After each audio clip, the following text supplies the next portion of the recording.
We grew up in the hood like most black folks. Little did they know it comes gorillas from the south coast. Breaking the boots out, leaving them broken in many pieces. Black rain for not 5 weeks, rushing posse going to 6 with this revolutionary tactic. Them flips up under my mattress. I practice pro-blackness, not to say I'm prejudice, what's in the darkness. No, I'm not suicidal, but I'm dying for my people. No, I'm not I distinguish good from people.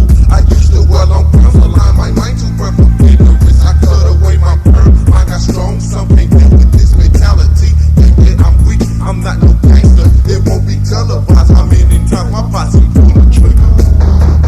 Lord, oh Lord, am I the devil too, or am I really the son? Right to the throne, son, the prophet's true image of you, a portrait that I could not never see. Dumb as I may be, I never go, I kamikaze G, genocide.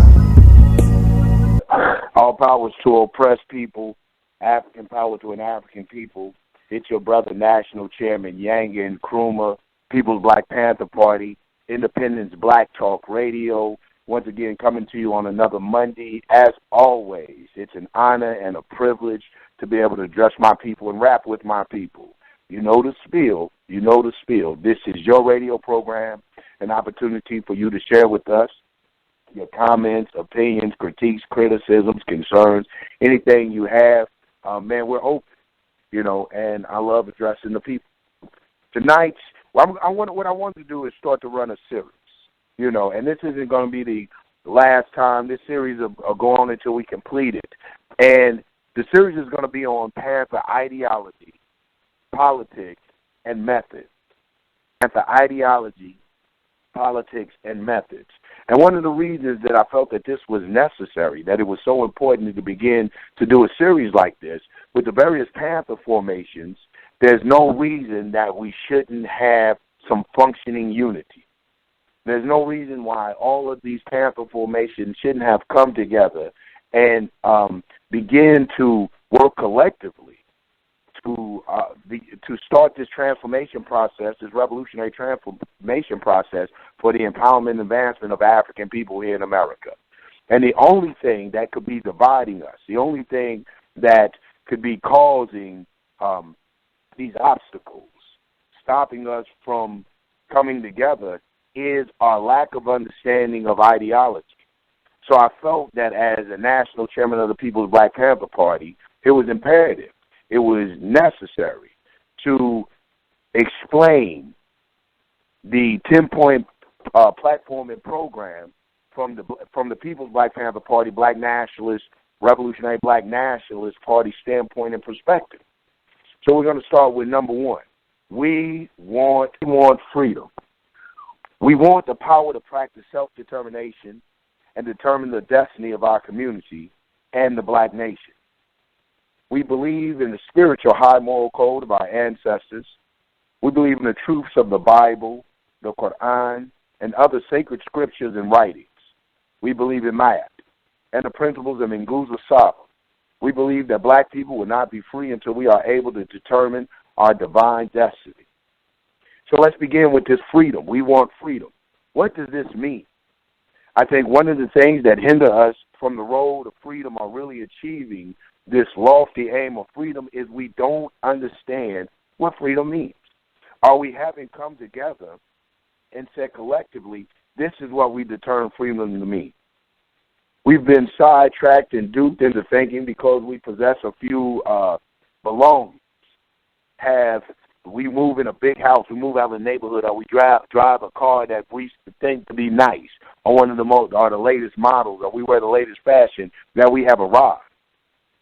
But a people, when you look at freedom, to truly be free means that you have the right to determine your own destiny.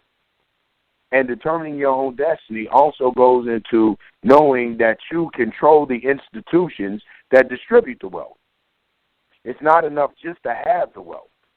I was reading a book, and in this book, the author makes a very good point. He says, if the slave master invited the slave to move into the big house, to move into the largest house on the plantation, to have his dwellings and to have his bedroom and all of these things, even if this slave master allowed the slave to wear his clothes and to eat the foods that he had eaten, that slave still wouldn't be free because it is the slave master Who controls the power? It's the slave master who allowed this slave to do these things. So material possessions aren't freedom. Dealing with the people who have been repressed, when you're dealing with the people who have been deprived of any type of ease in their living conditions, it's easy to get these things confused. So I think that us as African people in here in America, we have to define exactly what freedom is. What does this freedom mean to us? You see, and the only way to really ascertain what a freedom means is to begin to deal with the self. A lot of times our revolutionary formations or our progressive black organizations don't deal with self. It's easy to look outside of ourselves and to blame other people for our conditions. Now, don't misunderstand me, brothers and sisters. I'm not excusing one of the most horrific acts perpetrated against any people in human history.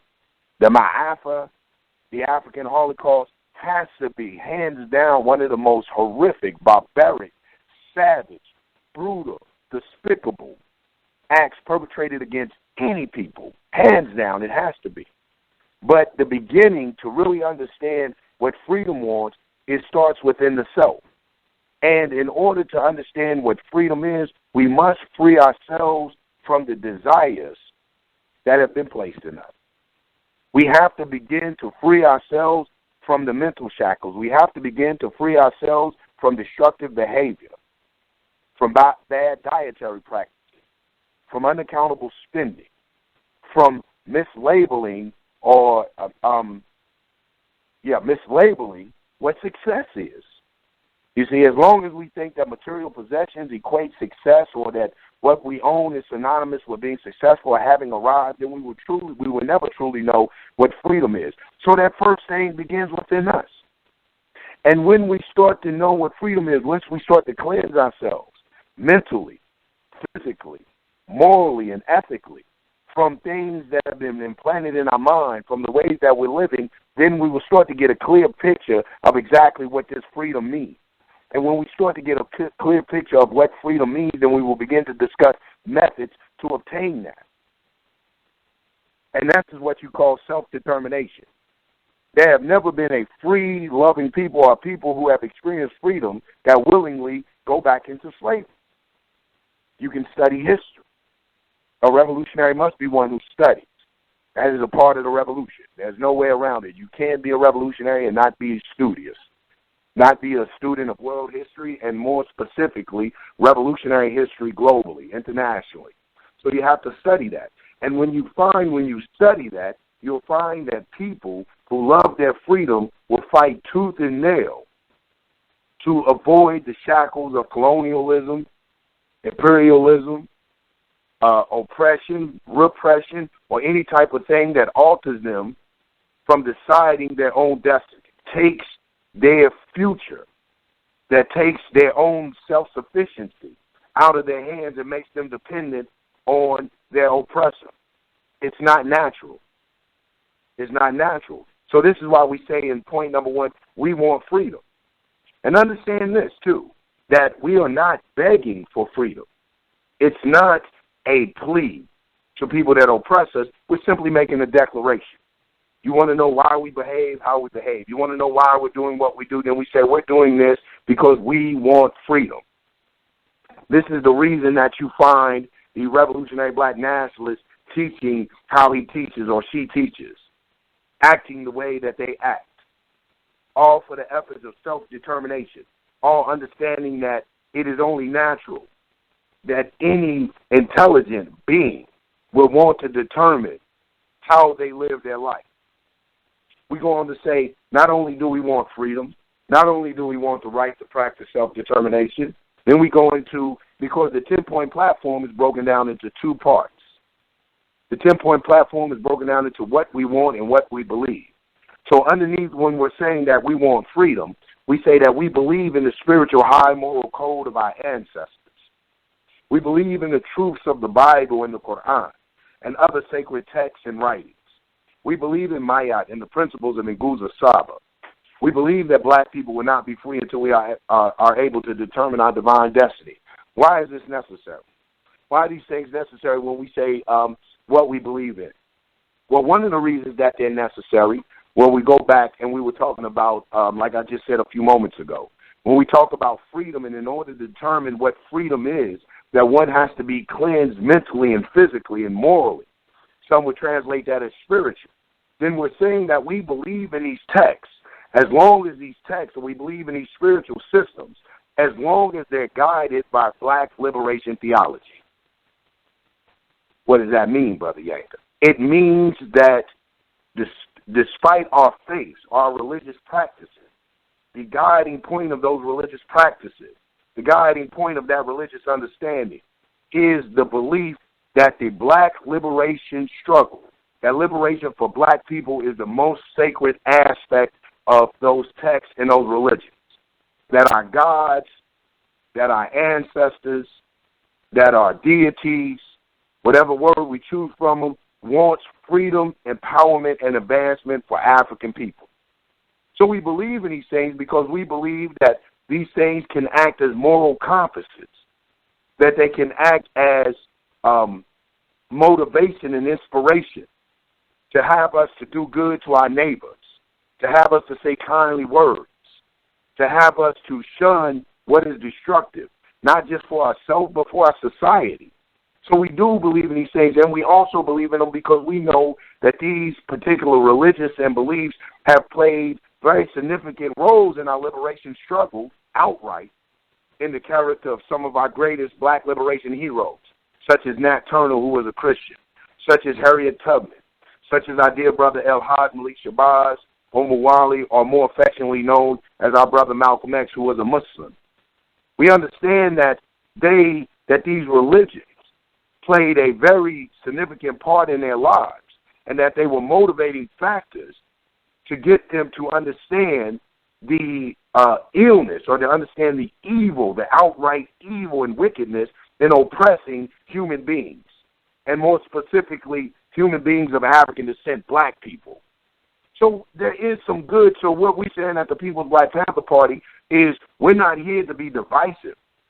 We're not here to argue with you about your faith, but we're saying that faith should be guided by the most sacred aspect of that faith should be the liberation of African people.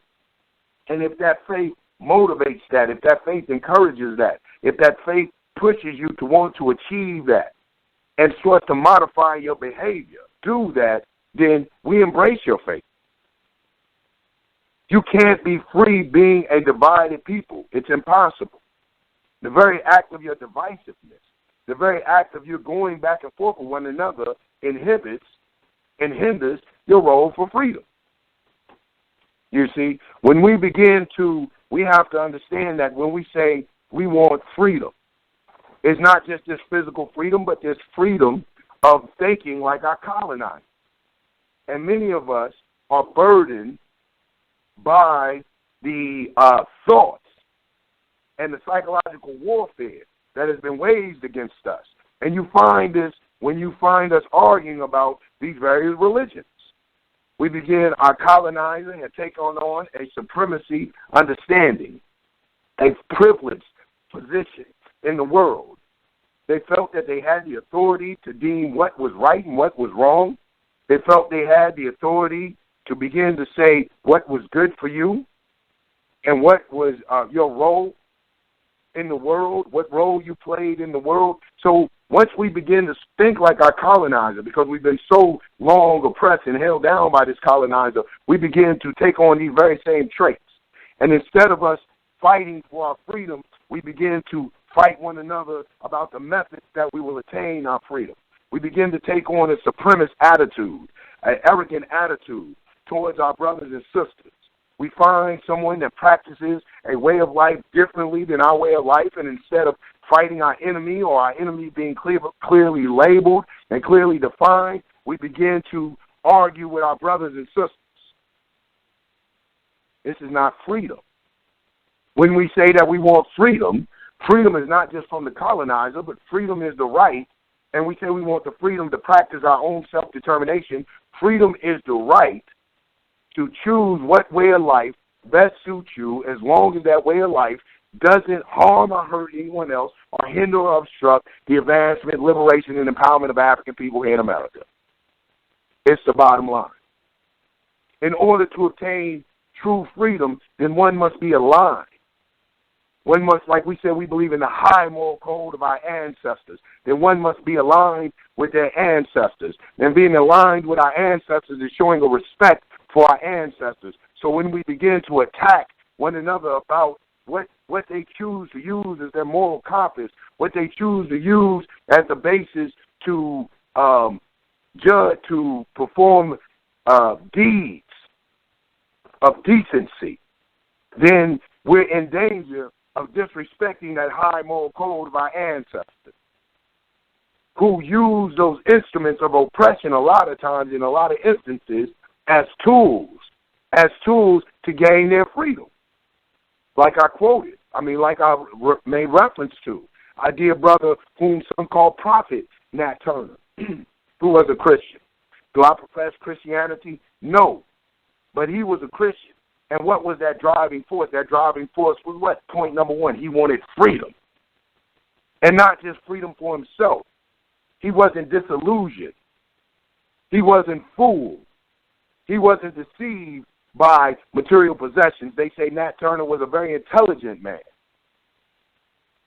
And he could have enjoyed a life of some type of, in slavery there is no comfort, but some type of, I don't want to use the word comfort. I don't want this, that there was anything comfortable about servitude or being enslaved, but some type of privilege.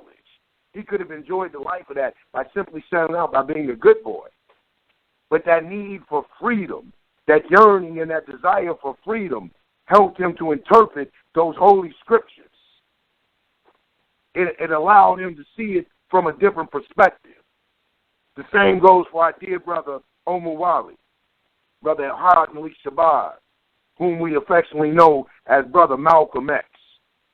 It was that yearning for freedom, that desire for freedom, and not just for himself. He was super intelligent.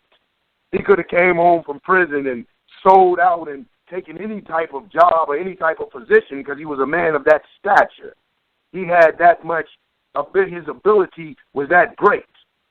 But that desire for his people to be free, that desire for him and his people to be able to choose a direction that African people go in, choose what would govern African people. Like point number one says, we want the right to practice self-determination and choose a destiny, not just for black people, but for a black nation. Their view, their vision, their goals and objectives, their aims were lofty, were a lot greater than just these organizations. So when we start to understand freedom, when we start to understand that first we have to cleanse ourselves, and once ourselves are cleansed, then we understand that we're not truly free. Our programs begin to become programs that gear us towards the methods and towards the path of freedom. We begin to do things that will start to set that ball rolling, set the chain of events, that will start the momentum for our children and our children's children and their children to take up the banner that leads us towards freedom. But somewhere along the line, we have forgot that. This is why it's important when we say we believe in the high moral code of our ancestors, because our ancestors hadn't forgotten that. Our ancestors hadn't forgotten that. But, oh, brothers and sisters, your enemy is crafty. While he's wily. That's what he is. He's a very wily. He's cunning. And he understood this desire that the African here in America had for freedom. So he clouded the issue. He clouded the issue. We were so deprived of a decent living. I'm not even talking about a good living. We were so deprived of a decent living that when he waved a few crumbs in our face and a few material possessions, we mistakenly took that as freedom. We begin to believe this is what freedom looks like. I can drive the car that my oppressor drives. I can wear the clothing that my oppressor wears. In fact, I can even work at some of the same places, and now I can sit at the counter and sit at the table with my oppressor. I must arrive. But freedom, when we say practicing the right to practice self-determination and self-sufficiency, means if you don't own the institutions that distribute the material possessions, you're never free. He who gives it is he who can take. Like I stated earlier in the program, if the slave master decided to say, hey, all you slaves, you move into the big house. You move into the plantation. You can have my bedroom. You can stay in there. Some of us will mistakenly think that we've arrived while we're in Master's house. We're here. But you have to understand that Master put you there. And any time that Master deems it to his prerogative or to his or her pleasure, the Master can remove you from that house. So true freedom means controlling the institutions that control, that distribute the material wealth. And so when we understand this, then we have to understand what method will we use to distribute this wealth. Once we take the institutions, start to develop and build institutions that distribute the wealth, how do we distribute it? See, this is the other half of freedom. This is why we say ideology, politics, and methods. Because without, we can have the ideology of black nationalism. We can have the ideology of a collectivism, of unity, of black solidarity. But without the politics, then we will start to implement some of the same principles that our oppressor did. And then you have, what do they call that in revolutionary politics? They call that neo-colonialism. We in Atlanta affectionately call it Uncle Tomism. You have black faces in white places. You have a same system of oppression and exploitation perpetrated by a people of African descent. So then we have to have politics. True freedom means that I have shaken the shackles. You've shaken the philosophy of your oppressor. You no longer use the materials that he's given you to build your house.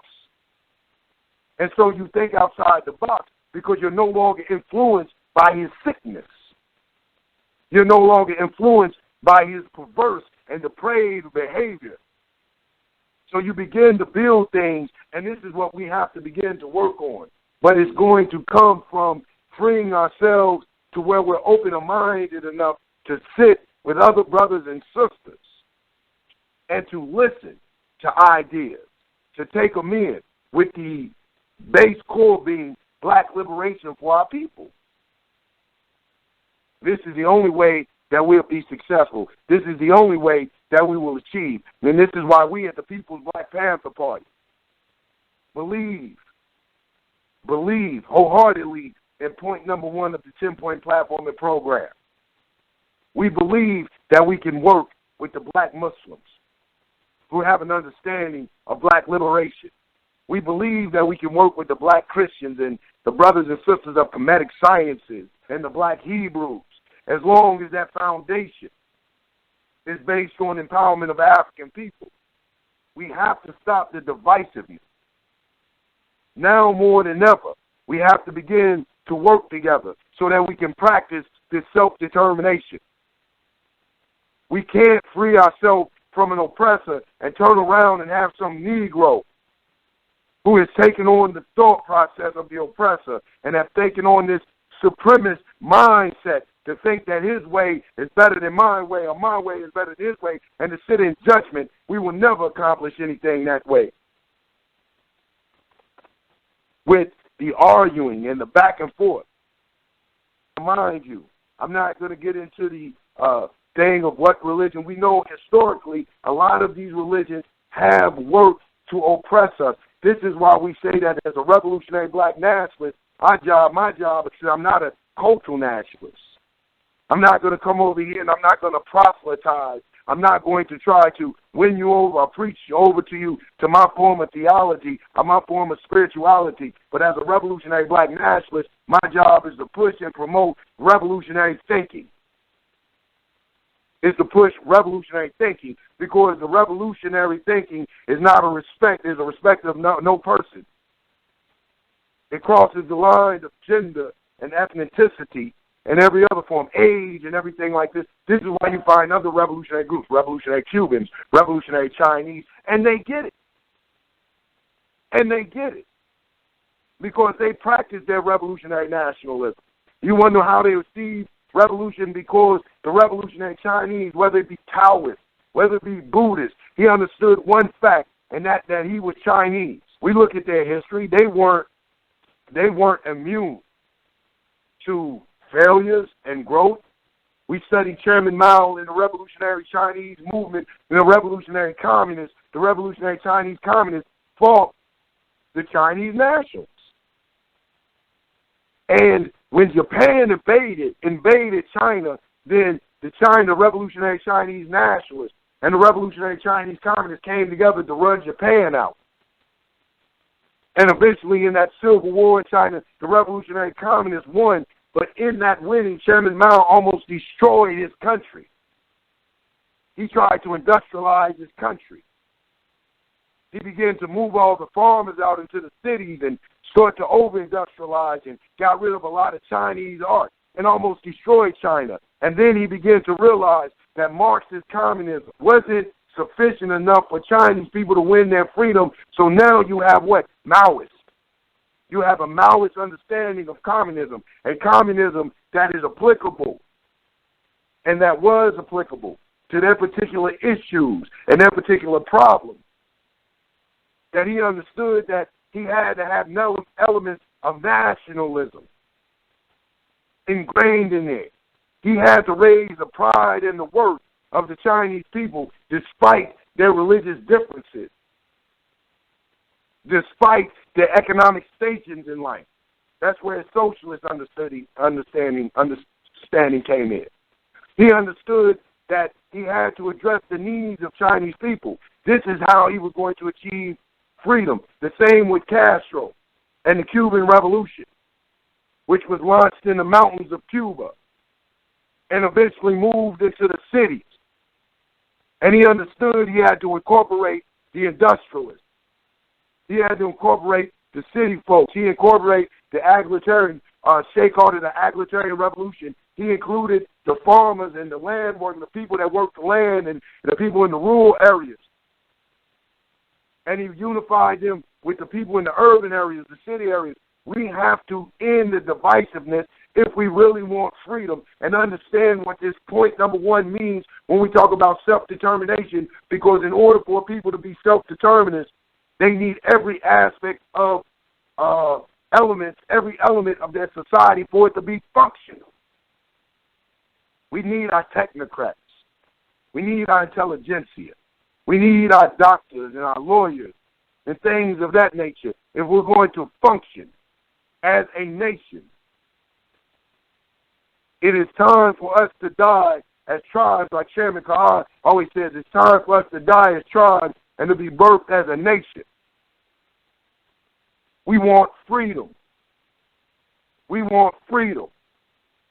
We want to be free. Let us free our minds from neo-colonialist thinking. Let us free our minds. Let us free our bodies from poor dietary habits.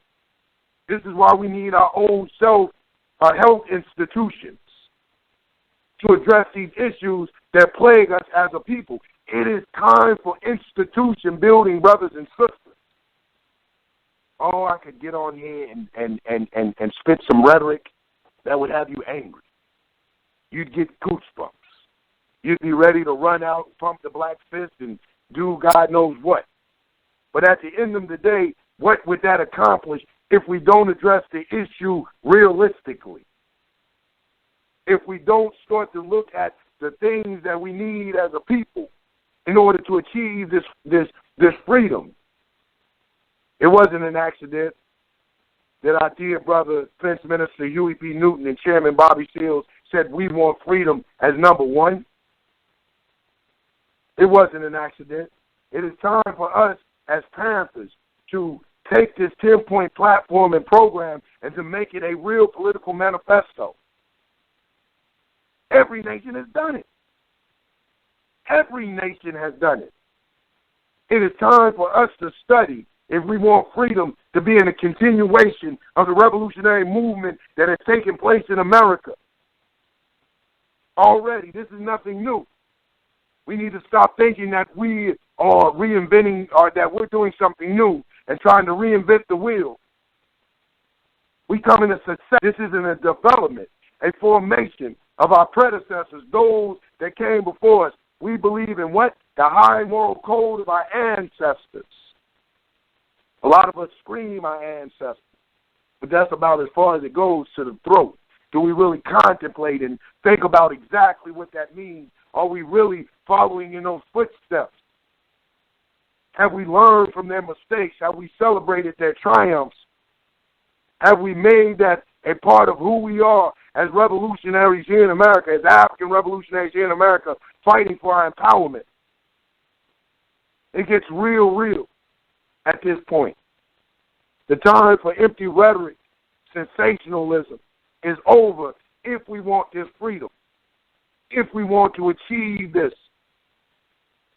And like our dear brother Malcolm said, by any means necessary, this has to be achieved. Freedom means what? Conflict and confrontation. We have to stop being frightened of conflict and confrontation.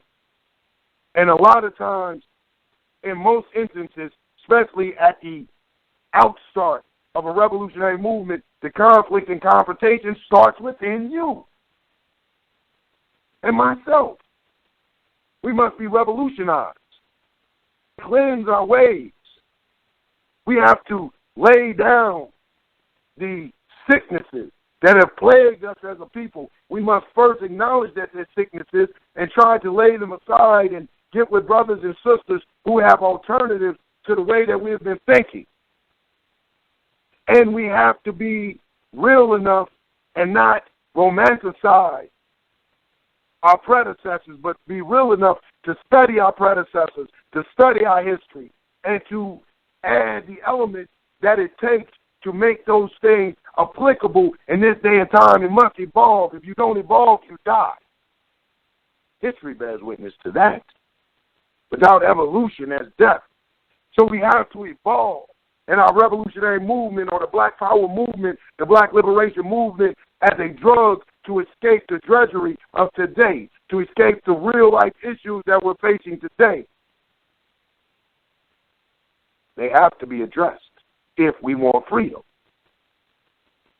Self-determination takes responsibility. It takes accountability. It takes hard work. But a people who have been free understand this. A people who have been free are willing to do what it takes to maintain their freedom. Let's acknowledge the first thing is being truthful with ourselves. Do we know what freedom is? Do we know what freedom is? Have we been responsible for ourselves? See, they understood what the integration, what the civil rights and the integrationist movement, you have to understand about our oppressor. You have to understand about our enemy. He understood that segregation only strengthened you. It only taught you self-determination. It only taught you that you could be independent. It only taught you that everything you needed to be successful, you contained right there in your community. It was right at your hand. So he had to make you dependent. And even to this day, we're still dependent. Very few of us get out and socialize with our neighbors. Very few of us get in our communities and really take a hand-on approach. We don't see the long-term goals. So we go for the quick fix, and we come up with projects, not programs, but projects, social band-aids to alleviate our consciousness, to make us feel good, and they're needed. I applaud the brothers and sisters who get out there and do something. But if you're not looking, if your project doesn't contain two elements, then it's a social band-aid. One of those elements being consistency. Consistency. That's why it's called a program. There must be consistency to what you're doing. And the second one is theology of self-determination. It is not enough for us just to get out here and to feed our people, but we must teach our people how to feed themselves. I've said time and time again, and you heard me say time and time again, it wasn't the food program alone that caused the government to fear the third development, whom some call the original Black Panther Party. But it was the fact that this party, the third development, was teaching self-sufficiency. They were teaching communalism. They were teaching that if we come together collectively with the foodstuffs and donation of the buildings and other things like that, then we can make it. We can survive. We can be self-sustaining. And this is something that the government couldn't have, so the government came in and gave you free breakfast. It gave myself. When I say you, I'm talking about me. I'm one of the all. They gave us free breakfast. They gave us free lunch. And it wasn't the program. A lot of us got stuck on the programs. But do you think that he cared about the programs? It was the ideology. You see, when you got that free breakfast in school, after that you must stand for the Pledge of Allegiance. You go to school and you have to learn a white supremacy history and a black inferiority history. See, your people were slaves in school, and their people were the founding fathers. Larger than life. So large they got their heads carved on the side of mountains. If that's not arrogant, you can carve somebody's face in the side of a mountain, and you tell me white supremacy doesn't exist. I beg to differ. So once we start to change our attitude, once we start to change what we define as success, we begin to raise our children in a different manner. Our children begin to start to understand accountability and responsibility and obligation to an African people. And success means family.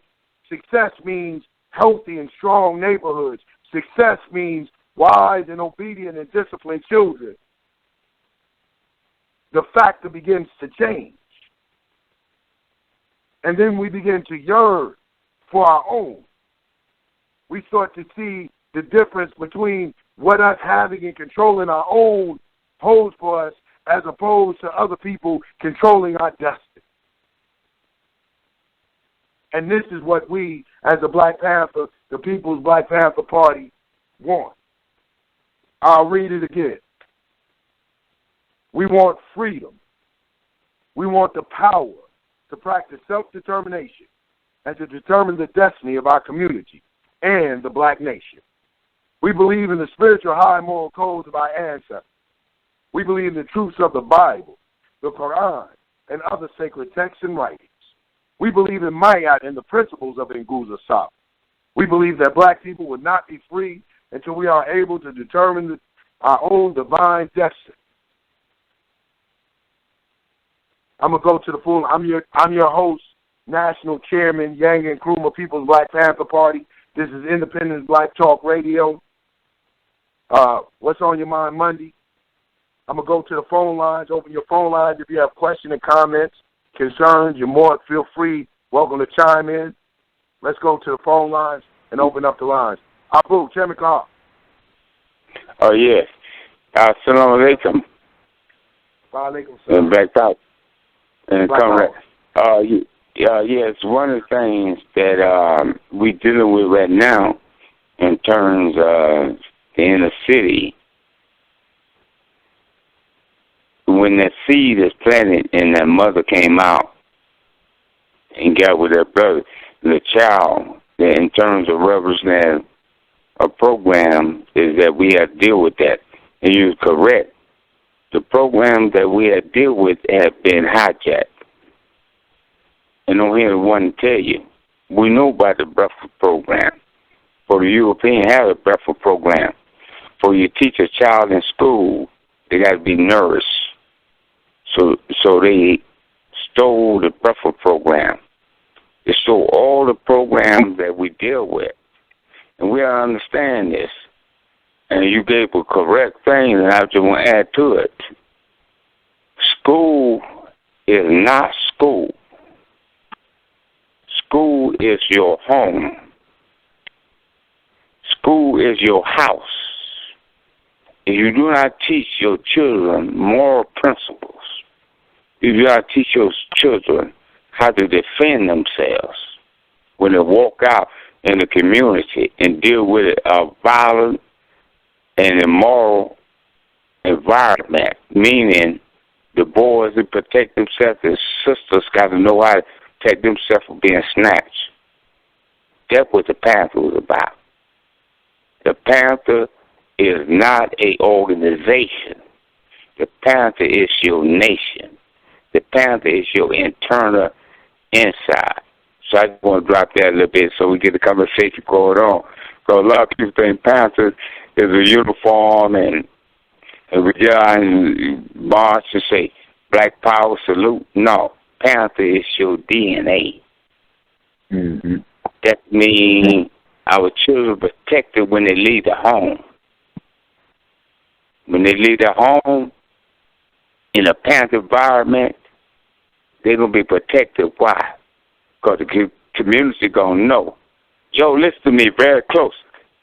Community going to know. Oh, that's a Panther child. Oh, we better not deal with that. Because when you leave your house is a cocoon. And the caterpillar getting there as a worm and come out as a butterfly. We go in our home and we come as a Panther. And everybody know who we are, serious. And they're going to feel it today in this day and time. As Chairman Carr saying, they're going to feel the Panther this day and time. It starts from the home. Black Power. Black Power. Absolutely right. And that's what, and that's absolutely right. That's the first institution. And that's where freedom has to be taught. There again, we go back into define freedom. Freedom is taught in the home. When your children are taught, they should be free from fear. That they shouldn't have to fear walking in their neighborhoods. And when enough of us teach our children this and teach our children self-defense, they will begin to, and not just our children, ourselves. When we start to digest this understanding, then we will have that. We will start to feel that obligation and that responsibility to make our neighborhood a safe zone. I never understood it. How can we, that call ourselves progressive revolutionary movement, especially those that wear this black cat, and understanding the tradition of the Panther, live in a neighborhood that is crime-ridden, that is drug-infested, that is a place that is unsafe for our elderly, our women, and our children, and not be moved at the very least to go out and have a dialogue with the brothers and sisters in our community. At the very least, to be some type of influence, even if that influence is verbal. See, this is true freedom. We don't understand what freedom looks like or what freedom feels like. We begin to do like what the people who don't know what freedom is. We acquiesce. We begin to comply. We begin to turn a blind eye. That ain't got nothing to do with me. That ain't my child. That ain't my old lady getting beat. It's not my woman getting robbed. Because we have acquiesced freedom. See, a freedom-loving people can't stand for that. It's impossible to digest that when you yearn and desire for freedom. And if you don't have the wherewithal or the means to change that thing, then you begin to get with like-minded brothers and sisters, and you begin to develop methods to address some of these issues that plague you right then and there. We go all over the world, all over the city, serving everyone. And we don't start in our homes and we don't start in our communities. This is what our local chapters have to begin to do.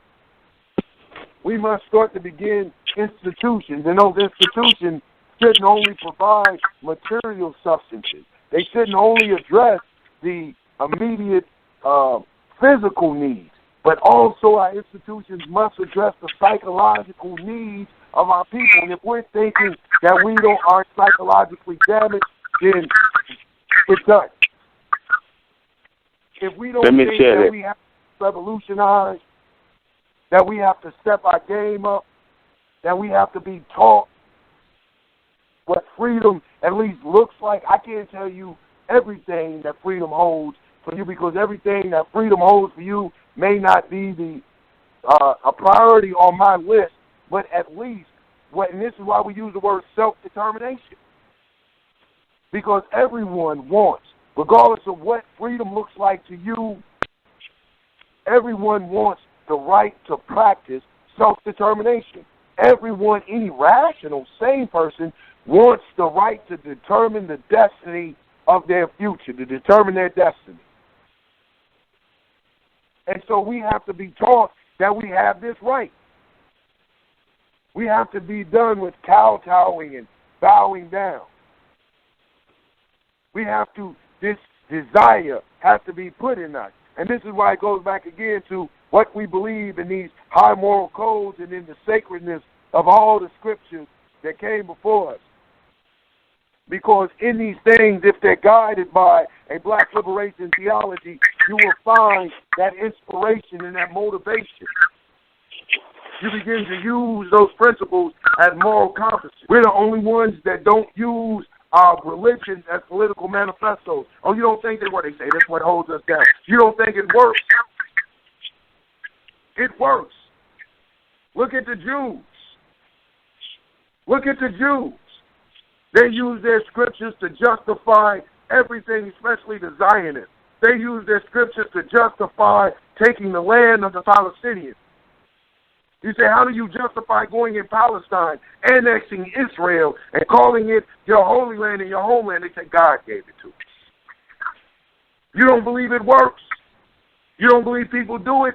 Look at the Arabs who use the Quran and the Sunnah of Muhammad to justify their political advancements or their political agendas. You don't think it works? Look at Rome.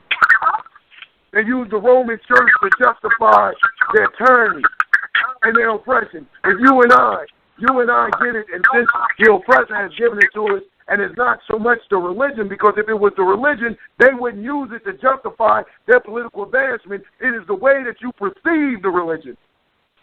It's the way that you take the religion on. When you understand that Moses in Scripture that led the people out of Israel and led the people to freedom was black, when you see it being a black Moses and understand that God loves that his people should be released from bondage, you see it to be your people. When you read in the Quran that it says oppression is worse than death, and you see that God, that Allah is talking to the black man and the black woman, that oppression is worse than death, then you begin to do things to free yourself from that oppression, because it becomes a holy obligation. This is what we're saying by being guided by a black liberation. This is why we don't get into this divisiveness of arguing with people about what you believe. It's how you believe it, how you perceive it.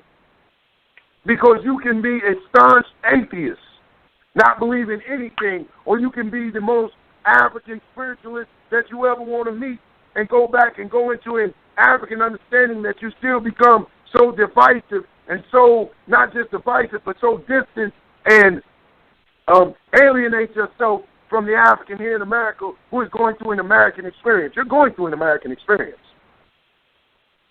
You're not. The very fact that I'm coming to you in English tells me that you're going through an American experience. Tells me that you and I have been victims of white supremacy, because they're saying that English, a European language, is the superior language over, and it's more superior than any of your culture, any of your language, any of your religion, it is Eurocentric values they're saying that's superior. So we want the freedom. In order for us to have freedom to practice self-determination, we must first turn off the influences, the Eurocentric influences, the capitalist influences. Yes, I mean the capitalist influence. Some of you Negroes have got deep into capitalism. I see it. I've never seen the black cat be for sale more than I see on Facebook. We're selling the Panther. And there's nothing wrong with enterprises. I believe in enterprises. But if those enterprises are not communally ran, if those enterprises don't benefit the masses of the people, but only that few percent, then we're emulating a capitalist society, and capitalism is just that. You must capitalize on someone's weakness. Profit over people. So we should create these entities, these enterprises, that the people, and start to educate our people enough to start to go into these co-ops, so that we can practice collectivism and economic collectivism. This is why we believe in Nguza Saba. We believe in collective economics. We believe that everyone should eat. I'm from the streets. That used to be an old saying in the streets. If I eat, my boys eat. So I believe that my people should eat. That these businesses that we invest in and that we do, and we're taking some of our most brilliant economists and these economic minds, that they should come together in these think tanks and have classes that show the people, that walk the people step by step on what this means, what the investment means, what the return is, how this business looks, what role we need people to play. But there we go again. When we talk about that influence, that Eurocentric influence, why? Can't trust niggas. And that's what we say? Can't do business with niggas. Can't do business with niggas, but we think that we can do business with other people. And we've been so conditioned to our own detriment. What keeps us enslaved is that when you find other ethnicities and other people that treat you wrong, other people that beat you out of your money, other people that handle you any kind of way, we tend to have that, and here it is, that Eurocentric thinking from our religions, we tend to turn the other cheek. We tend to turn the other cheek. You see, we become very forgiving. And this is one of the problems that we have. And we don't practice this forgiveness for our brothers and sisters. And we wonder what's holding us back from the road to freedom. We wonder what's hindering us from this freedom process. This is what we begin to have to practice. We need to understand the influences that affect us, the way that we think about things. Let me send too. I just got to know. Let me congratulate too out of Chicago and South Carolina, North Carolina, the brothers and sisters that are boycotting that exploitive, brutalizing foreigner who choked the sister and kicked the sister. And now we got the brothers and sisters out there boycotting their businesses, steering people away, directing them towards black-owned hair care businesses. This is what needs to happen, not just the protest. I love the fact that they're steering towards black-owned businesses. But now my question will be, I go to the next step. They've done step 1, boycott. Step 2, direct them to black-owned businesses. Step 3, is that black-owned business giving back to the movement? These are steps that must be taken. Let me give out our number for the People's Black Panther Party, that if you want to call and get in touch with us and reach us. Our national number is 888-595-7277. Again, our national number is 888-595-7277. Or we can be reached at People's Black Panther Party @gmail.com. Again, People's Black Panther Party @gmail.com. I'm your host, National Chairman Yanga Nkrumah, People's Black Panther Party. Our lines are open if you want to talk, if you want to comment. If you have a question, just press 1. We'll recognize you, put you in queue, and allow you to share with us. Our conversation now is about point number 1 on our 10-point platform and program, We Want Freedom. We're discussing Panther ideology, politics, and methods because for too long with the various formations, and we see too many disagreements for us to be coming out of the same manual, for us to say that we're a continuation of that glorious revolutionary party that preceded us, whom we call at the People's Black Panther Party the third development, most commonly known amongst our brothers and sisters in the community as the original Panther Party. We share too much of the same information for us to have the disagreements that we have. So how are we going to achieve this freedom? How are we going to practice self-determination for our communities and our black nation. If we can't agree to sit down and formulate a strategy together. You see, that's the key to freedom. I understand, I applaud my brothers and sisters who take up the arm and are ready to defend black people's rights. But what rights are you defending? If we don't take it to the next level, we have to be careful that we don't become sensationalists, that we don't do things for Facebook likes, or that we do things so someone says, but they got a gun. I know plenty of Negroes with guns. But that we have to begin to develop the institution to defend. The 3 Ds, brothers and sisters: defy, develop, and defend. We must define what is in the best interest of black people. We must develop what's in the best interest of black people. And we must defend what's in the best interest of black people, African people in America. These are the things that will lead to that freedom. Self-sufficiency is the only ticket. And the practice of self-sufficiency is going to start by one footstep. The journey of 1,000 miles starts with one footstep. It's going to start little by little. Revolution is not an event, it is a process. We must begin the process. And that process starts in the self. We must free ourselves. Let's go to the phone line. Sister Khadija, your line is open. Greetings, brother. How are you? I'm well, thank you. How are you? Good, good. I'd like to give greetings to all those that are on the phone line. The topic that you're talking about is very important. One of the things that stops us as a people from reaching our highest potential is the us versus them.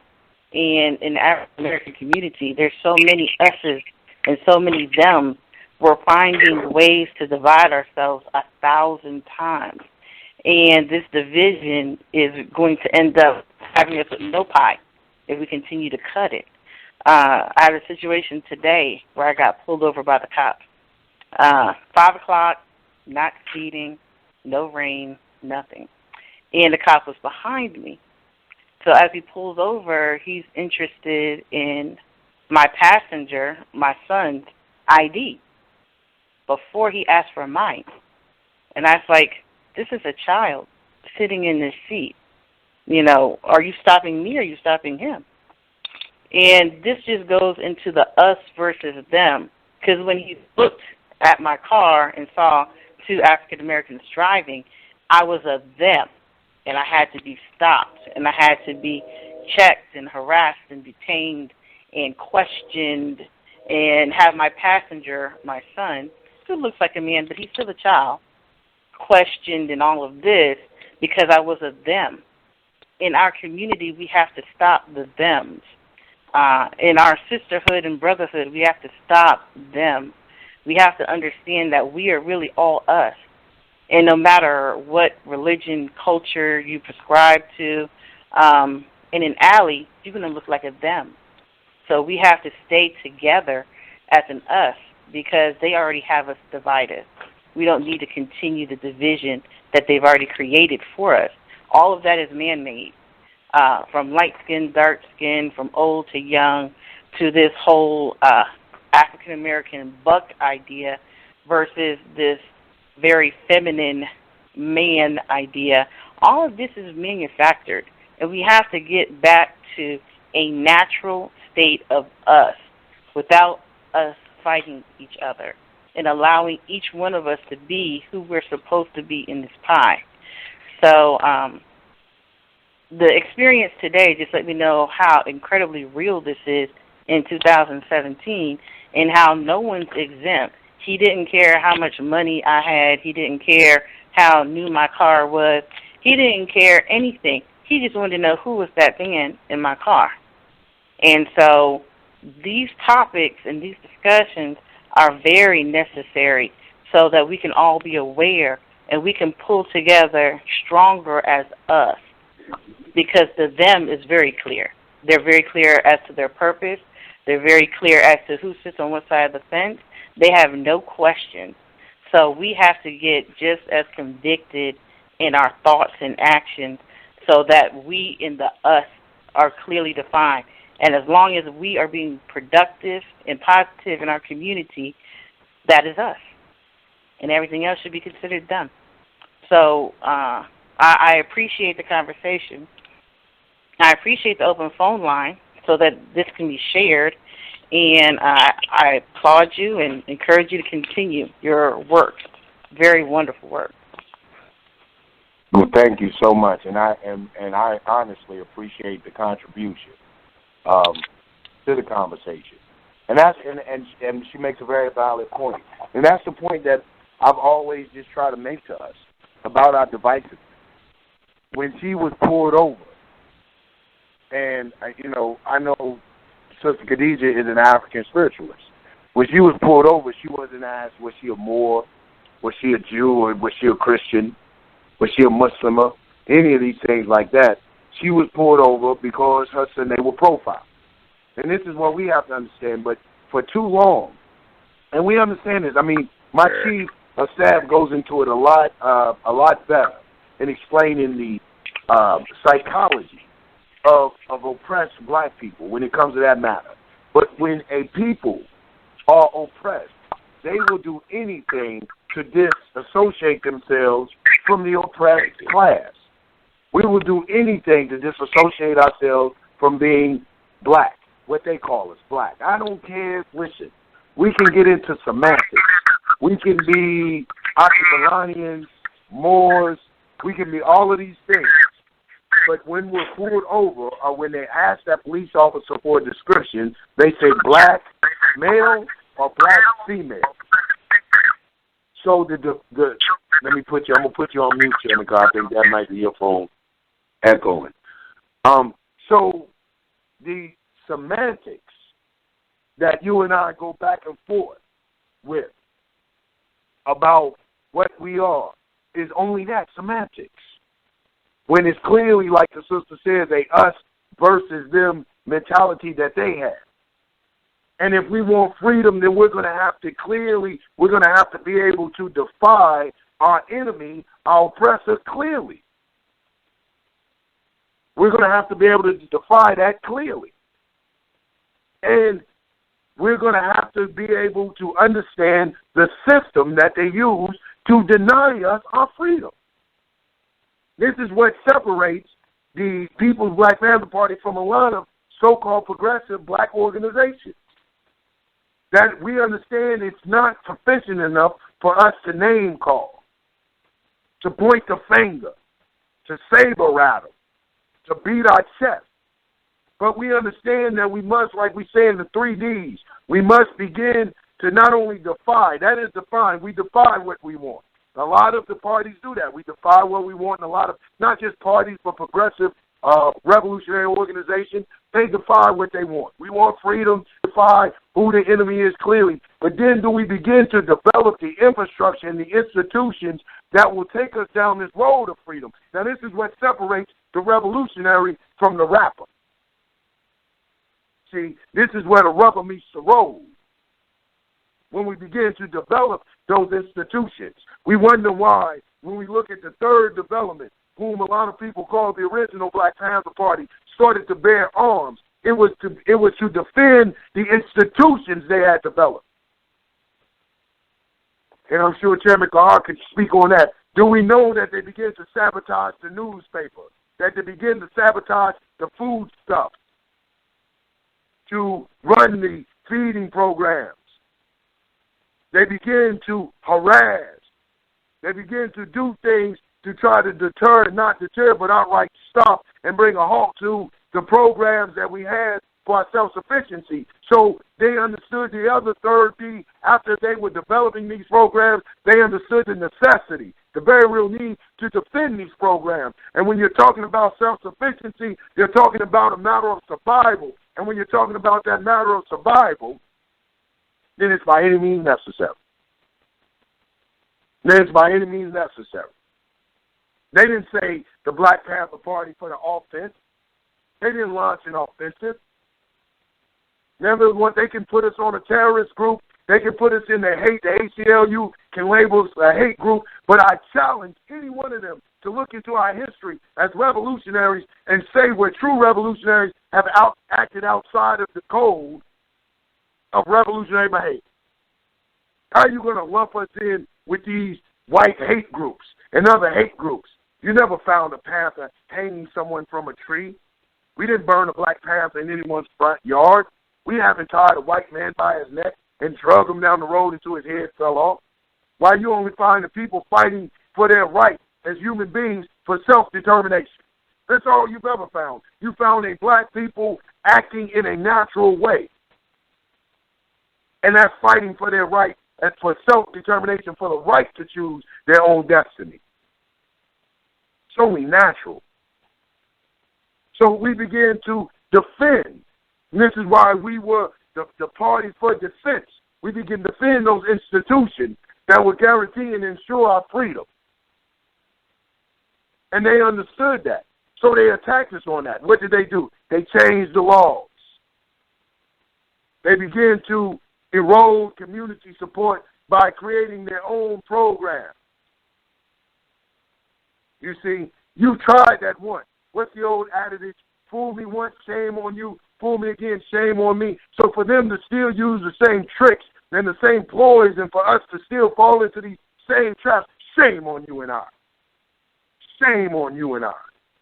Why we should be so much wiser than that. And they do the same thing now. Poison pen letters. But now it's not poison pen letters. It's poison Facebook posts.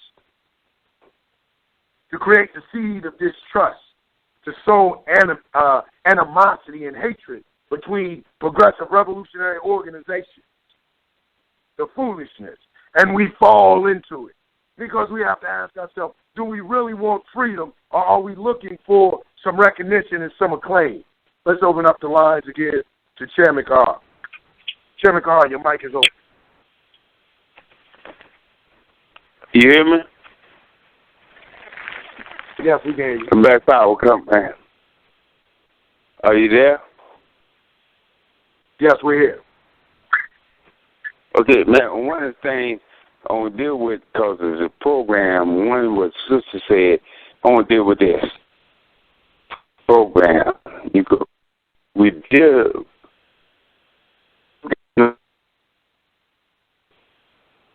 Most of our breakfast program, our survival program, was in. Brother, your phone's coming in. Church. You listen? Yeah, your phone's coming in and out, Abu. All right, let me take it out. You hear me now? Yes.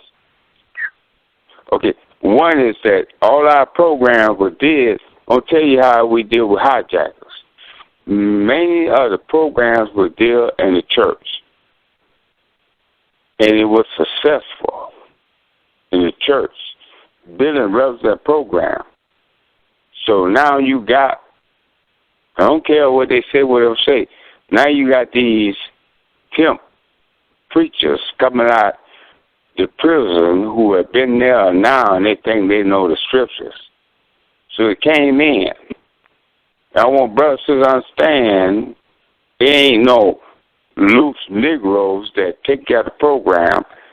Now here you come out the pimps coming out of the prison, now coming and hijacking. We had a breakfast program, lunch program, everything. So now the church got it. But one of the things we understand, they at least feeding people physically. They're not feeding people ideology. And the other thing that I definitely want to address for the comrades online, that we understand that transformation is like a child being born in the womb. We still got to grow. After we come out of the womb, we 1 year old, we 2 year old, we 3 year old, and our movement got to continue. We don't stop at one stop. We continue to move this movement. It don't stop in the 60s. It don't stop in the 70s. or stop in the 80s. We are continues to move this movement. Going back to the program, and then we'll bring it back to the people that you owe your host. Yes, we've been hijacked. Why? We had the best program alive. And brothers and sisters, I understand. Everybody that say they walk with you and I, the thing that distinguishes you and me and everybody else, we are a revolutionary formation. And everything that we do has been stolen. I call it hijackers. Hijack our breakfast program, hijack our clothes program, hijack all this. So what we have going for us, and I want the brothers and sisters to listen at this, the philosophy and ideology of revolutionary black nationalism. They can take your clothes and you still run down the street. And I remember teaching this. You run down the street,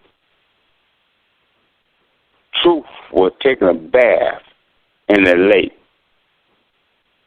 And the lie came and stole his clothes. And the lie ran down the street. They looked there and said, oh no, that goes a truth running down the street, but it was a lie. And when the naked truth came, I jumped out of the water and seen his clothes gone, he chased behind him, and then people said, oh no, there goes the naked truth. Black power. Black power. Black power. Let's continue. Let's go. I'm going to take that, and I'm going to let y'all marinate on that, but I'm going to go straight to my phone line. Let's open it up. Sister Nutty, your mic is open. Power to the people. Power to the people. Love you. How are you, Brother Carr? I love you, too. Yeah, fam, say I love you. Mm-hmm. What's going on? I want to just add on about the programs. I'm going to say this. The government, they are playing a mind game with our people. They know exactly what we mean when we say free. So the way they hijack the program, they are leading us to believe, well, the majority of our people, that they are giving us something. So when they go to the churches, the canned goods are free, and the clothing closet is free, everything free. It's difficult to get our people to come into the unity of our African community or the community of tribes or revolutionaries, whatever you want to title yourself as tonight, because everywhere we go, there's a price tag on something. It's a price tag on information. It's a price tag on uniforms. It's a price tag on if we got to come together and eat. And I mean, even with Huey them, they didn't take anything from the people. They might have went and sold red books, and I really took a study on that. They sold red books to the college students and people that was able to afford to, spend that little 80 cents. But all of that was rejuvenated back into our African communities. So I don't see anywhere where the Panthers was selling groceries or trying to sell, information, and even the newspapers. The newspapers are supposed to be freely circulated so that we can have information to give out to our people. So if schools, and even Huey them said free education, right to, educate our own people. So we have the right to educate our own people freely. All we have to do is take the initiative to, of course, learn from the scholars, get our own information, start researching, and stop duplicating what other people are saying. And I think we can make a very, very detrimental change in pulling our people towards our community, more towards our programs. And opportunity of entrepreneurship, that's just one more thing I wanted to add. We got to stop, leading people to believe that their jobs and all of this stuff is what they need to survive. Survival comes from within. And I think that, I'm sorry, I'm really not feeling good tonight. So excuse me. I think that if we start to teach our people more entrepreneurship, teach them more to get in tune with their skills, like, both of the brothers were saying, and get in tune with their ancestors and find who they are. I remember, back in the day, we were named according to what we did. Booker the carpenter, Darryl the handyman, whatever. So that gave us some type of stamina of knowing that we were somebody that brought something to the table. We all got different skills. I don't care if you know about worms or somebody knows about collard greens, but it's too many things in the world for us to have to itemize, then divide, put price tags on it, and try to teach people about it. When if we rejuvenate education, I think we'll be able to make a better place for ourselves. And these are all opinions, everybody, tonight, so I'm not coming in being biased or judgmental by anybody. Just, kind of putting my 2 cents in. Thank you for letting me speak, and power to all oppressed people and power to all the revolutionaries out here. Right on. And thank you for contributing power to the oppressed people. And you make some good and make some very valid points. But I think that this is what we go about when we talk about develop. When we talk about the second D in developing those institutions that ensure our advancement. One of the ways, though, is when we begin to develop, we must develop institutions of education, and we have to develop an institution of education that teaches the evil of capitalism. There's no way around it. I understand the need for, and not entrepreneurialism the way that Nundy is speaking on, but entrepreneurialism from a capitalist way. See, at the People's Black Panther Party, we don't say buy black. That's not sufficient. We want to hear buy black because we give back. But we also support and encourage co-ops. Let's be realistic, brothers and sisters. In the beginning onset, at the very beginning, there is going to be limited participation in the capitalist system because we live in a capitalist society. But we have to stop romanticizing Africa, stop romanticizing the revolution, and begin to do some practical things and buy into these businesses. And not buy into businesses as individuals, but black collective groups, economic collectives. We have to teach the people how to own that store in their community. You see what I'm saying? We have to board it down, building there, this and that. A lot of us don't have the capital. We can't go get the loans. But if we come together and collectively pull our resources, then we own the community. And what does that do? Not only do we have our own business in the store, but that business is more apt to be successful because everybody owns a piece of it, and everybody gets a profit from it. Not only do you get the goods, but you get the profit from it. But our business mind, this is what we were talking about, freedom. When we're talking about freedom, we're not just talking about being, having this illusion of freedom. But in order to obtain real freedom, then we must first free our mind, and free our minds from Eurocentric influences or capitalist imperialist influences. And so our people have to begin to understand that it doesn't make you free because you're a business owner if you don't control the materials, if you don't control the institutions that bring the materials in. Then you're just a part caught into a capitalist system. It's neocolonialism. You're blackface in white place. You're doing the same thing, practicing the same system that has contributed to the demise and the oppression or the economic exploitation of African people since the inception of America. There's no way around it. So until we as a people begin to develop these co-ops, and another thing that a co-op does, something our chief of staff was teaching us, one of the reasons that our neighborhoods are in such decay that they're in is because we have a renter's mentality. Since we don't have an ownership mentality, we have apathy for where we live. We have a disconnect. We really just, we don't really give a damn, to be blunt.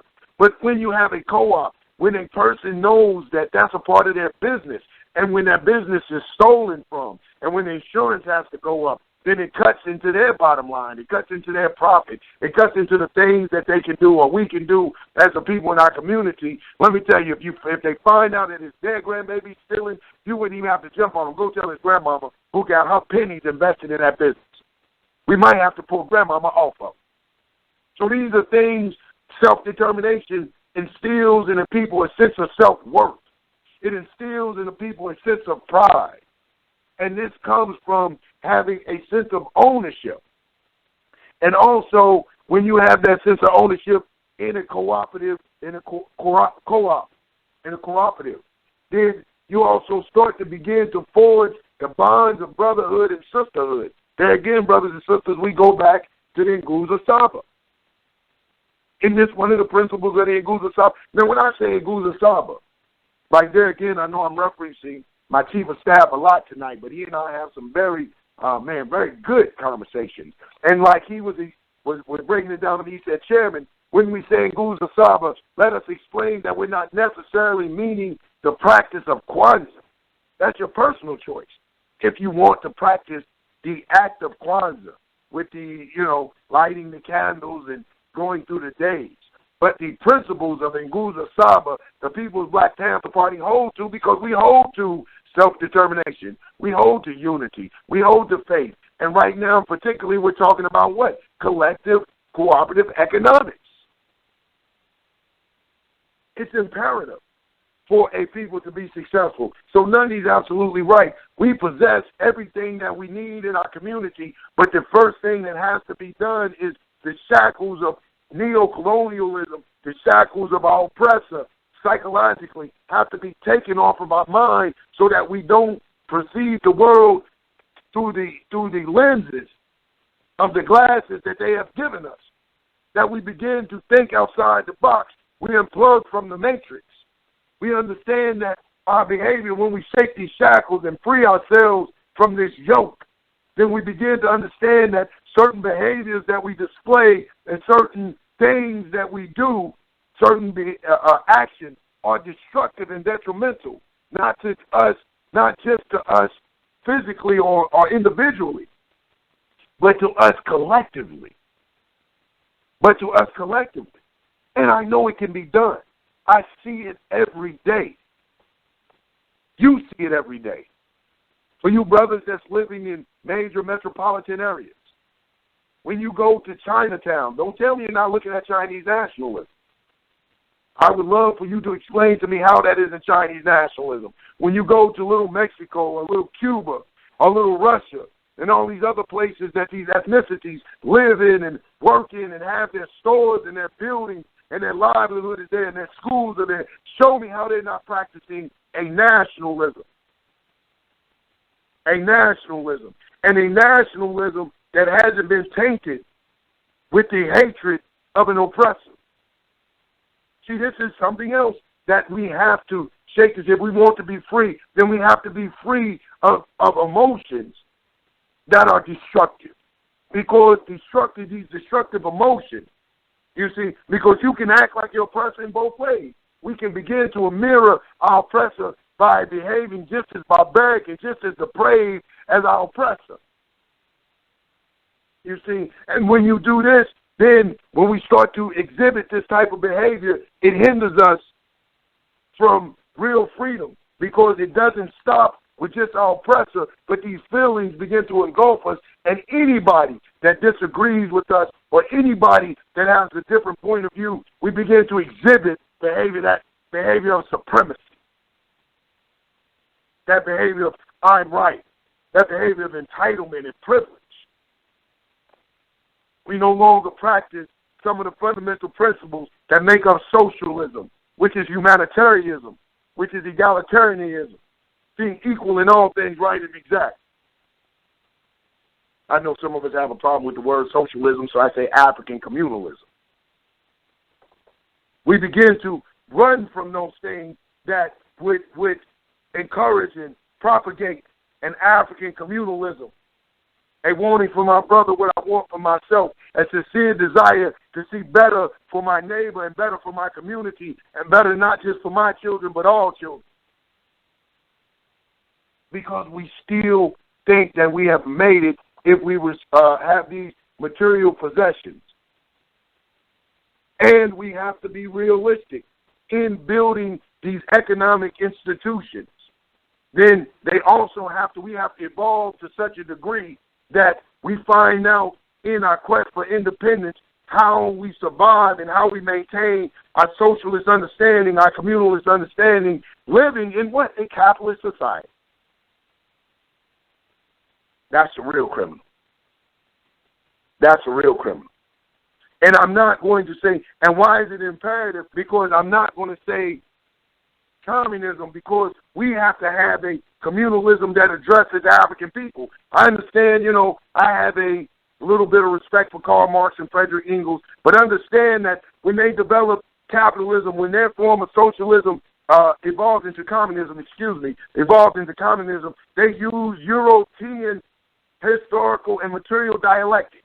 They used the things that affected them as Europeans. Didn't I just give the example of Chairman Mao, who understood that Marxism wasn't sufficient enough to build China after their civil war, after the communist civil war with the Chinese nationalists, the Chinese communists and Chinese nationalists? He understood that Marxist, Leninist understanding wasn't sufficient, so now you got Maoism. It had to address their specific needs. So we have the third development, whom we call the original Black Panther Party, who have left a blueprint. Now it is up to us in this development, in this formation, to take that and make that our black socialist political manifesto. The blueprint, the foundation, the roadmap to a revolutionary society, to how we will achieve these things, our demands and our wants, and get our think tanks together, get our strategists and our tacticians together to come up, and our economists to start to come up with methods that address us specifically. There's money in the black community. Don't think it's not, or you wouldn't have these foreigners establishing stores in your community. Building off of our unaccountable spending. Building off of our apathy towards one another. For one another. We're so disconnected from our motherland that we will spend with people that openly and blatantly sponsor regimes that practice atrocities in the place of your origin, Africa. We're so unaccountable with our spending, we will spend with people that have lobbyists that go up to Capitol Hill that petition the politicians for tougher penalties because prisons have become privatized. A lot of the companies that you support, that I support. I try not to. I try to do intelligent spending. So these institutions have to begin not only to educate us, but to instill in us a sense of accountability and responsibility to our people. And if it doesn't affect us, because a lot of us, we're older, we've been influenced, but to have these institutions that begin to teach our children their responsibilities. And like I said, don't tell me it can't be done. It's hard. It's difficult. There's duality, but we see it every day. When you see the Asian go and get the good grades in school, that means he's learning their curriculum, but he goes home and he takes off his shoes and he speaks Japanese or Chinese or Korean, whatever he speaks in the house, and they have their diet and they practice their customs and traditions.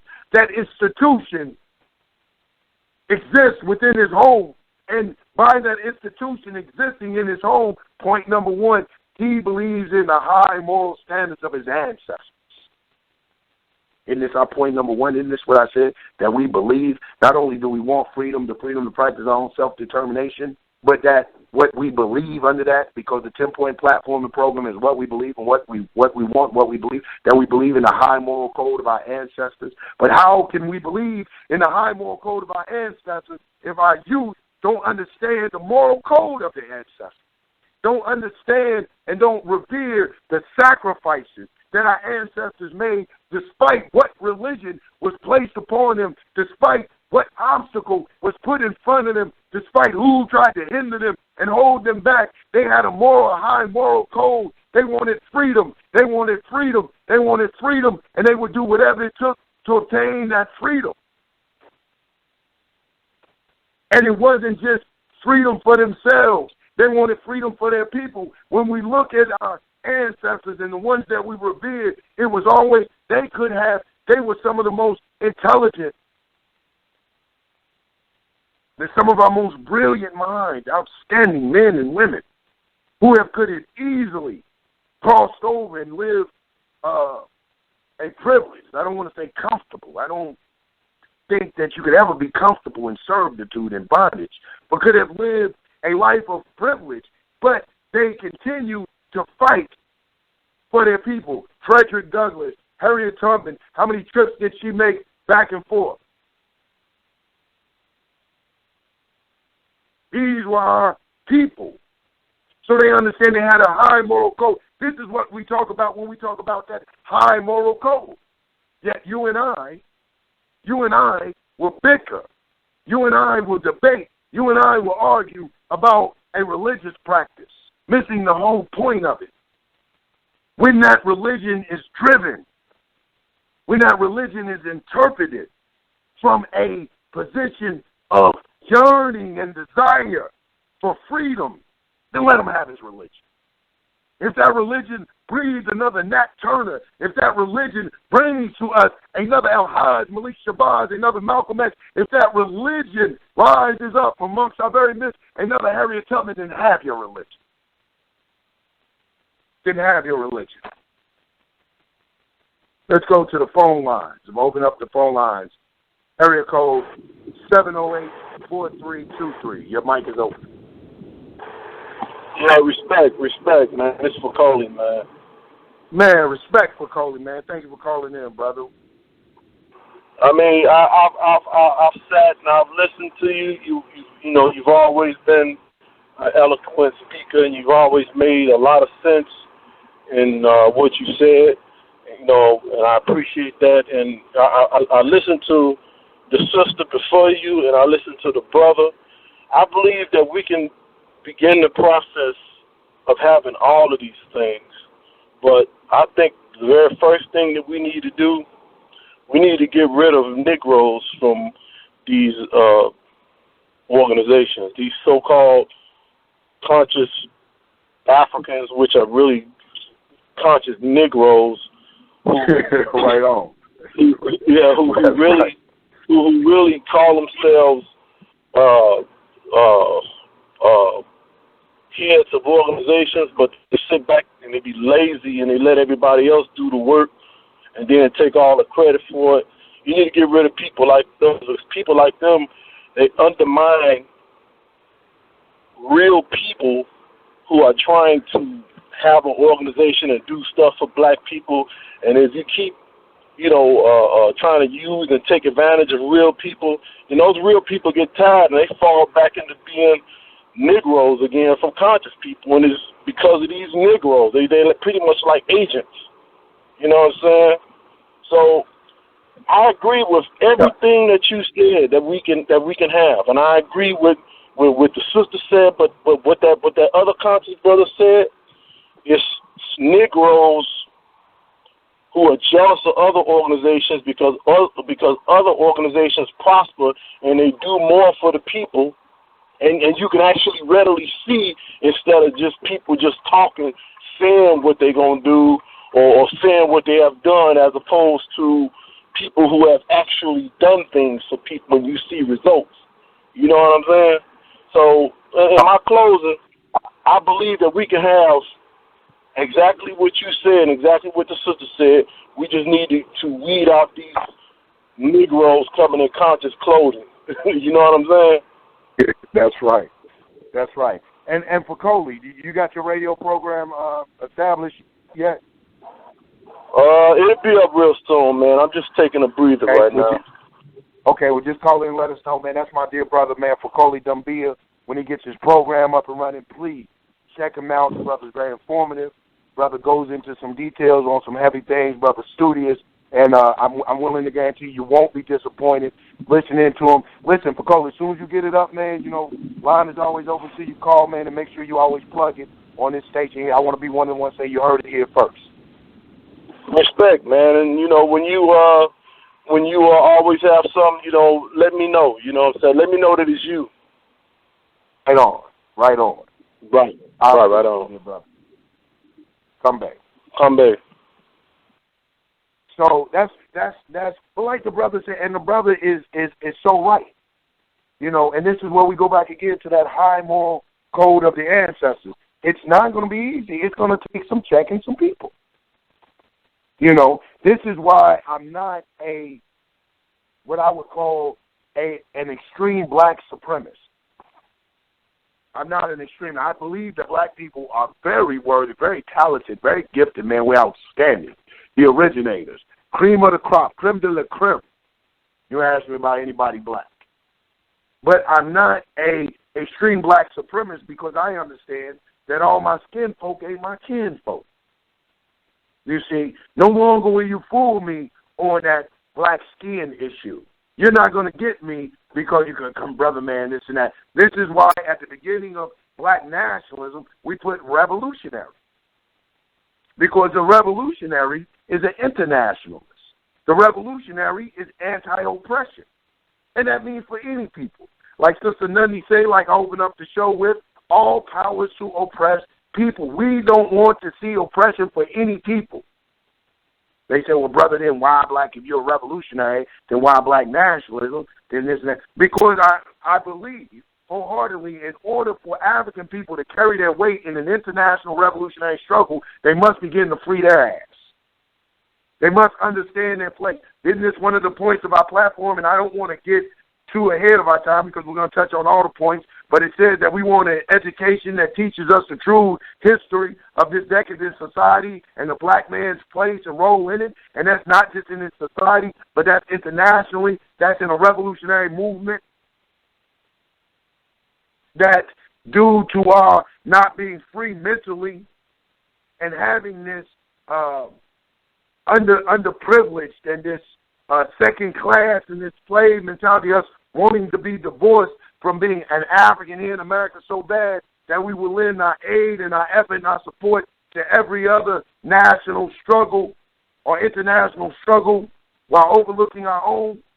And believe me, their struggles are nationalist. There's nothing wrong with that. That is not a bad word. Well, I'm a big supporter of freedom for the Palestinians. I believe, and I'll say it on the air, that Israel is illegal. I believe the annexation of Israel was illegal and it was wrong based on no other reason than your interpretation of the scripture of your God. I believe that what is happening in Israel is the equivalent of what happened in Africa. Happening in Palestine is the equivalent of what happened in Africa. I believe that the Zionists, and not Jewish. Let us understand this is the importance of political education. I'm not anti-Jewish, but I am anti-Zionist. And I believe that they're practicing a form of apartheid against the Palestinian people. So I support the Palestinian people's cause. Understand that. I support my brown brothers. Please understand that. Understand how those are nationalist struggles. We will aid and contribute and lend in our support and rally to everyone's national cause. And then when you say that I'm a black nationalist for the black cause, you'll find us say, man, I ain't got nothing to do with that, man. I love every people. When did I say I didn't? See, this is what I mean by being free from our minds. We have been conditioned that when certain things apply to us, that it's a bad word. If you aid the Palestinian cause, nationalism, Palestinian nationalism. If you're for our brown brothers and sisters and what's happening to the Mexicans, Mexican nationalism. If you don't like what's about to happen to Cuba with them opening up and beginning to participate in a free market, Cuban nationalism. So there's nothing wrong with black people saying, hey, where do we fit in this world scale? That's why it's called a human race. A human race. It's the human race. And where are we? On the sideline, pouring the Gatorade. We the cheerleaders for everybody else in the human race. We better begin to get in and participate quickly. Let's go back to our mics. I'm going to open up the mics. This is your brother, your host, National Chairman Yanga Nkrumah, People's Black Panther Party, Independent Black Talk Radio. Let's open up our mics. We got Sister Nundy again, back on the line. I've seen you, Chairman Rod, too. Like you just found me a little late. Sister Nundy, your mic is open.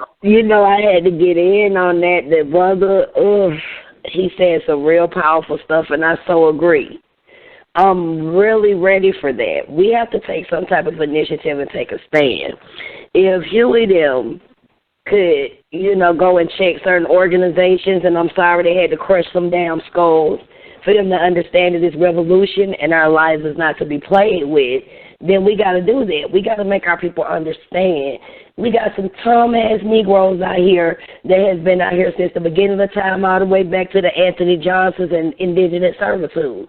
We have always had those that has been haters of the motivators and the warriors of our villages and tribes. This is how slavery even started. So in order for us to sponge it, we have to get rid of those that are cross-dressing on us and are being informants, infiltrators, procrastinators, those that are playing and out here wearing that same cat. And I say that to everybody. That cat means a lot to a lot of people. It's not about the fact of what people look at saying that it's our anger or attitudes. It's the strength. It's the understanding. It's something that we stand for. And for real people out here that wants revolutionary change, we first got to start with sponging our own communities. We can scream all about supremacy, but supremacy starts with the people that are closer to us. Brother Yanga has taught us forever. Our skin folks are not all our kin folks. Skin folks is not all our kin folks. They're going to send people that look just like us. They're going to put people in uniforms. They're going to hire idiots that just don't understand what it means to have unity amongst our people. And they're going to come out here and cause a lot of radical things to happen in our communities and to downgrade who we are. Counterintelligence, irregardless of if Gay Edgar Hoover created this back in the day, we still need to study those things because here today, those manipulating tactics are still being used because we still fail to do some things. One, to destroy all of the injustices, and the only way to destroy the injustices is to stop one adhering to their laws, listening to the bias laws, and separating ourselves from their particular systems, and that's legislative, judicial, and executive. I understand that a lot of people might not think that, but revolutionary politics. We don't care about their politics, and I'm going to be very short. Revolutionary politics, and I think what Brother Yang and Brother Kahar is trying to specify with that, the politicking of what we're going through. Right now, we got a whole bunch of people out here pushing slaveonomics, and I'm not afraid to call them out. It's a bunch of new Black Panther Party members. It's a bunch of Nation of Islam members, and it's a bunch of infiltrators that has taken our leaders out and have tried to, whether it was by counterintelligence, murder, or manipulation. Yeah, they need to be stopped. But we need to get with the real soldiers on this phone and outside of these guidelines that knows what needs to be done and start to reorganize, reconstruct, and rebuild our organization without all the infiltrators so that we can quit being torn down. This is 3GP, third generation Panthers. The first generation started with Huey and Brother Kahar. The second generation was with Tupac Shakur, and today we need to be making a change for ourselves. Power to all oppressed people and revolutionary power to all my brothers and sisters on the line. Thank you. All power to oppressed people. Let's open up the mic. Let's go to Chairman Kahar. Man, listen. My mic open? Yeah. Yeah. What that sister was saying, it was so correct. First of all, let's look at the language. Counterintelligent. Sister, I love you very much. The first thing is counterintelligent. If we weren't intelligent, they wouldn't have not to counter us. See, counter ignorance itself destroys itself. But because we have an intelligent movement and we are at war, it's called counterintelligent program. That means that they have to set people's coming in and infiltrate our intellect and our intelligence and called counterintelligence program. But I'm going to leave that alone right now. But what I want to say, this is very clearly to the comrade. What we're dealing with ain't nothing new. And I want to drop something down because my beautiful sister dropped it down. You fighting, and we fighting a year-old and 100-year-old war to maintain genocide against us as a people. The other thing, when we talk about Panthers, There going to be many brothers and sisters going to say we Panthers. Right now, my sister made it clear. They'll make it clear to everybody right now, and they'll get off the phone. And this Chairman Carr, careful with the formation. Because counterterrorism program was set a formation, and you think that you Panthers, but you're reactionary. I'm not dealing with anything spookism. I'm an elder, and I'm dealing with warfare, counterintelligence warfare. Those who are working toward the Panthers are working toward the liberation of African people, and whenever you get a Panther party that's working towards disruption, when one formation want to destroy another formation saying that we're going to support the sisters, another formation say we don't recognize the chairman leadership, we got to understand that we at war and we got to be mature. This comes from the chairman. I'm saying this ain't a boys club. This not a Boy Scout, not a Girl Scout. We are a revolutionary political party, and we are here and rooted, and we here to win. Now, you here for games, you better get off the boat, because ain't about no uniform, ain't about no chairman, about no position. If you ain't here for the revolution, Chairman Carr said, get off the damn boat. Black power. That's right. Black power. Black power. That was Chairman Carr coming in. Again, you're listening to the People's Black Panther Party. I'm your host, National Chairman Yanga Nkrumah, Independent Black Talk Radio. Let's go to our phone lines again. 269-4469. Your mic is open.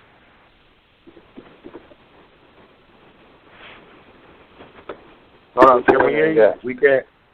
Black Power, your mic is open. I can't hear you. No, I can't hear you. Hey, you got that. You want it?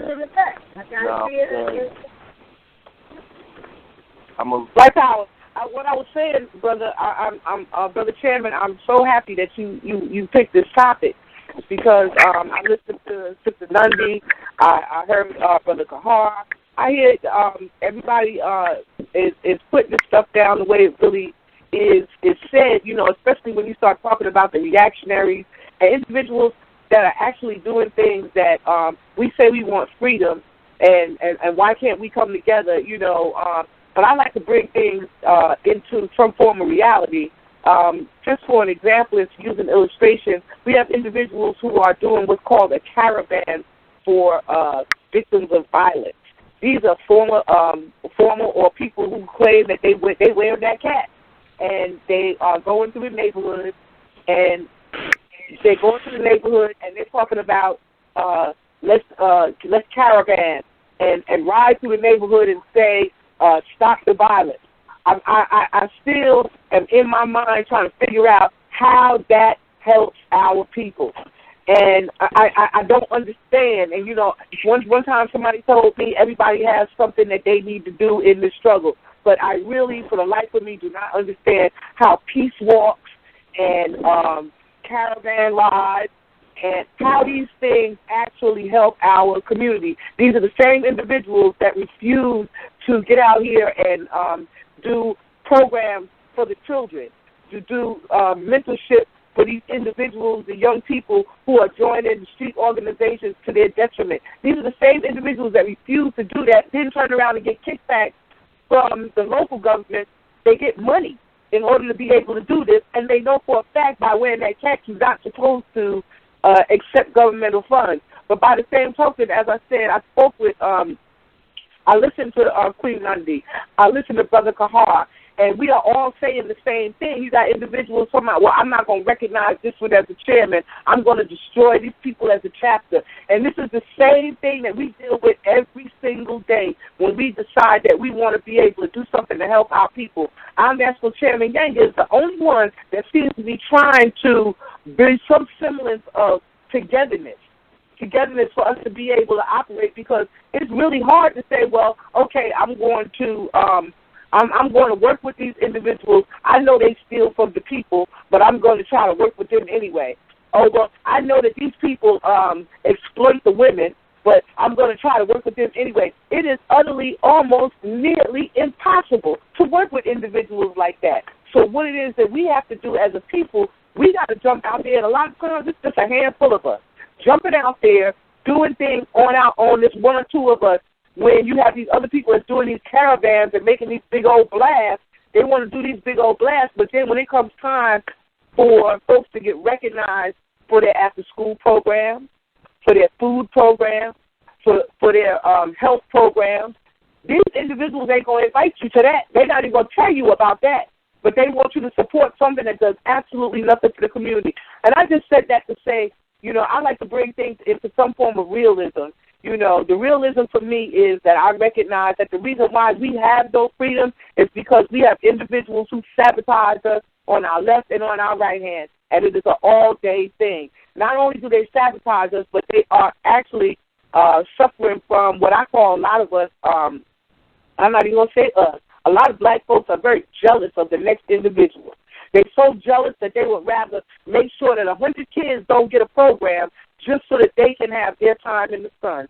But again, I want to tell everybody that's on this phone tonight, if you truly believe everything that you're saying, we need to all be able to get together and make something happen. Black power and all power to oppress people. And my big ups to my national chairman, Yanga Nkrumah. Black power, I appreciate the accolades, man. I really appreciate that. Yeah, absolutely. I think, but what we can contribute when we look at the contribution and what I contribute and when I try to work with people, especially in the different formations, because I know there's a lot of cats that have a lot of personals that's hard to work with in different formations, but what I look to is to raise a revolutionary consciousness. I look to raise that consciousness and try to be the example. I understand that one of the things that I understand is that the revolutionary has a type, and that the revolutionary having a type is a constant evolution. It's a constant process. It's a constant trying to evolve, a constant rectification of some of the wrong thinking that we have. So once we raise the consciousness level, once we raise the standard of what a Panther is, I think that the masses, because I believe in all power to the people, I think that the masses of people will begin to make the distinction. You see what I'm saying? The masses of people, if we raise the revolutionary consciousness, if we raise the standards of what it means to be a revolutionary, if we set that bar, then the masses of people will begin to see these counterproductive, these reactionary, these counter-revolutionaries who disguise themselves, especially those who disguise themselves as Panthers, for what they are. And they will address them, at the very least address them if they don't get them and rip them from limb to limb. But I think there's an old saying that if a wise man argues with a fool, then it's hard to distinguish who the wise man is. So I think that our actions are going to be just that. Our actions have to be such. Our behavior has to be such. Our speech has to be such. Our process has to be such that the people can make that distinction. And this is what's going to happen. We have a lot of people out there that are reformists. We got some people wearing that cap that me personally, I would love to go rip patches off and buttons off. But unfortunately, they're not in my formation, so I don't have that right. I don't reserve the right to do that. But what I can do is present such a face to the masses of the people that the masses of the people will begin to make a distinction between what a revolutionary is and what a revolutionary isn't.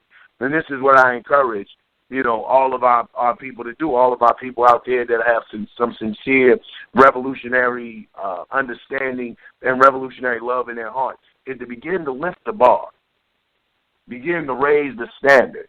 To begin to do that, then the people, it really is all power to the people, and I think that a lot of these formations have forgotten that.